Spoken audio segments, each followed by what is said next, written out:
Nish se erdhe tash në letra të rëfejnë. Jam Diana, do për leximin në juaj të radhës. Kësaj radhe kam hapur letrat në mënyrë në një formë tjetër dhe i kam ndarë në dashuri, partneritet, punë dhe para dhe sa jeni afër asaj që dëshironi të arrini, që i përmbledh që të dyja të dashur. Rreshti i parë, kjo lidhje apo dashuri, çfarëdo që të është njohje, ka lëvizje, goxha ka lëvizje, por sikur nuk ka një qetësi. Kur them nuk ka një qetësi, e mendoj gjërat ndodhin shpejt, mesazhe, takime, emocione, por nuk po të jep një siguri. Ta them, kjo çfarë do të thotë? Je duke menduar shumë, analizon çdo detaj, të ka marrë gjumin kjo lidhje, apo nuk flerë hatë, ke angth, edhe kur gjërat ndoshta në shikim të parë duke mirë.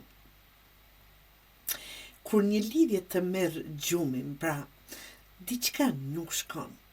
Dhe as i thikave quhet kështu, prandaj nuk dua të mirë me si quhen letrat, thot, ose do flasësh hapur që ta shpjegosh aty ku të dhëm, çfarë të shqetëson, çfarë është ajo pasiguri, ose merret një vendim i prerë, kështu nuk, nga që mos e mbaj, nuk duhet mbajtur veten, sepse është intenzive, intenziteti nuk është dashuri. Nëse kjo lidhje të lodh mendërisht. Tani, unë e mora vetëm një shembull që mund të jenë 100, për diçka kjo lidhje po të lë pa gjumë. Çfarëdo që të jetë, ka ardhur koha të flisni hapur. T'ja bëni pyetje partnerit për atë çfarë ju shqetëson, për atë çfarë jeni duke dyshuar, për gjërat që ju bëjnë të mos ndjeni të sigurt. Edhe kështu. Pra, këto thika këtu që thotë të jeni të prerë dhe të qartë. Po s'folet me partnerin apo po se pyetët. Për çfarë është partneri? E dyta të dashur ju të shenjës së dashit është puna dhe paraja. Këtu kemi aftësi dhe mundësi reale. Por, ende sikur të lodhur me një situatë të vjetër, thot, i shikoj që keni alternativa dhe mundësi për të ecur përpara në çfarëdo lloj gjëje që është kjo që mund të jetë në shkollë, absolutisht, por diçka keni ngecur që po ju mban sikur peng nga e kaluara.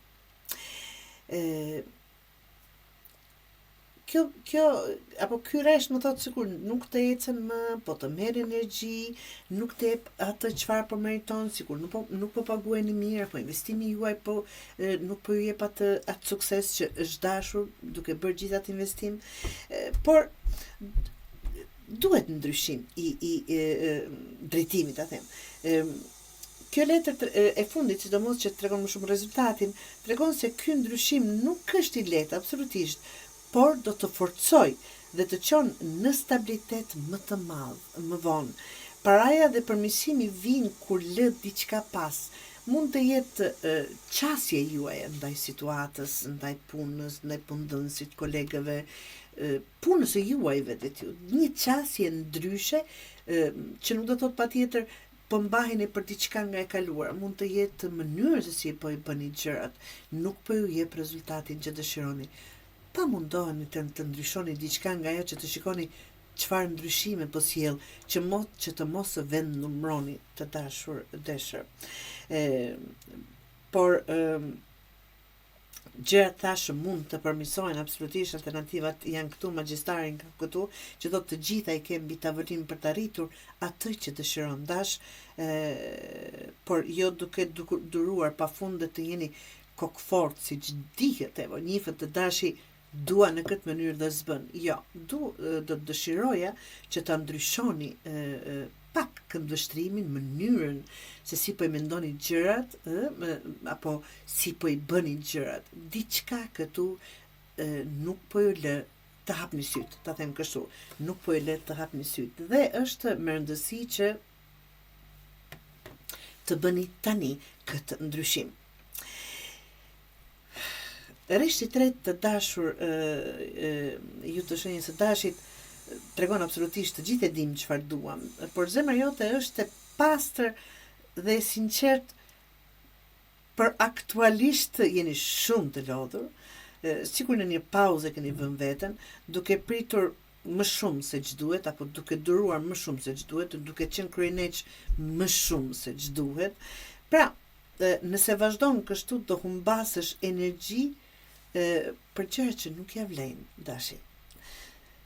Po ofrohet diçka, ta them, por me stres dhe zhgënjim, jo me qetësi, nuk do jetë fort e lehtë, prandaj po them duhet të ndryshoni qasje, mos lufto çdo gjë, mos u mundo të dalësh gjithmonë sikur vetëm ju keni të drejtë.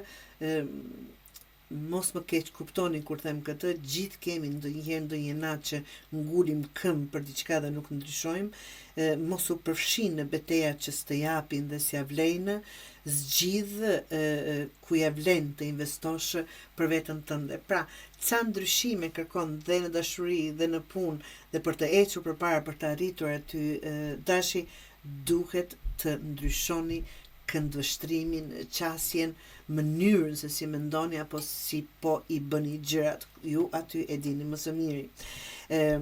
Mesazhi që mund t'ju jap dashuria duhet të qetësoj, jo të mbaj zgjuar, siç thash, ju ka marrë dhe gjumin. Puna kërkon ndryshim, jo durim të verbër, dhe të besoni që patjetër në këtë mënyrë do të funksionoj. Dhe qëllimet arrihen kur ndalon së harxhuar energji kot, do thotë të investosh në një vend ku s'të jep asgjë, duke patur anën tjetër që të jep gjithë ato që dëshiron. Pra, mos harxhoni aty ku s'duhet apo në mënyrën ku s'duhet, sepse i keni mundësi të bëni ndryshime të mëdha si në dashuri, si në punë, që mund të jetë familje, mund të jetë absolutisht, mos i merrni si mbas renditjes që kam bërë unë, secili e di situatën e vet, por që një këndvështrim ndryshe të dashur, një reflektim ndryshe kërkohet në qasjen e juaj. Mund të jetë mënyrën se si flisni, mënyrën se si i kërkoni gjërat, mënyrën se si punoni, diçka këtu duhet ndryshuar.